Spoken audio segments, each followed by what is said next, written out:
Иако се редовни студенти и ги исполнуваат условите за користење на студентски оброк, околу 1000 студенти, поради административни пропусти, го изгубиле правото на овој надоместок.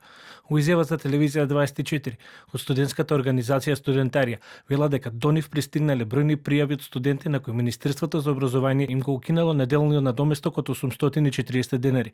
Проблемот, како што посочуваат од организацијата, потекнува од универзитетите кои не доставиле ажурирани листи на редовни студенти до Министерството за образование.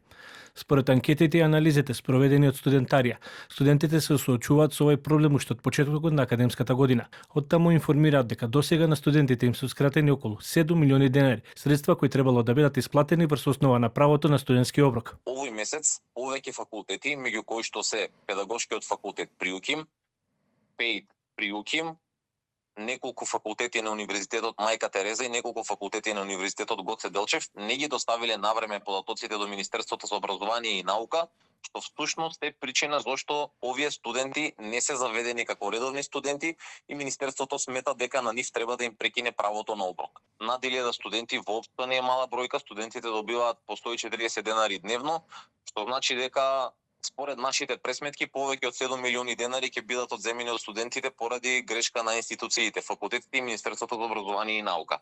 Од Министерството за образование децитни, факултетите треба на време да ги доставуваат ажурираните листи на редовни студенти до Министерството, бидејќи како што велат оттаму, тие само ги верификуваат податоците кои ги добиваат од универзитетите и ги одобруваат апликациите. Факултетите кои имаат обврска секој месец да ги пријават редовните студенти, направиле пропусти и не ги пријавиле сите редовни студенти.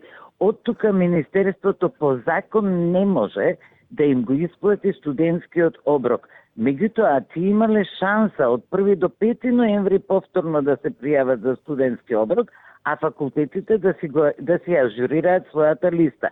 Ако повторно тоа не го направиле, јас апелирам до студентите да си се обратат до својот факултет, да инсистираат факултетот да ја ажурира листата и во декември веќе од 1 до 5 ако бидат пријавени, ние ќе можеме да им го исплатиме студентскиот оброк. Телевизија 24 побара став и од Универзитетското студентско собрание, но од таму до објавување на овој прилог да добивме одговор на прашањето за студентскиот оброк од највисокото студентско тело.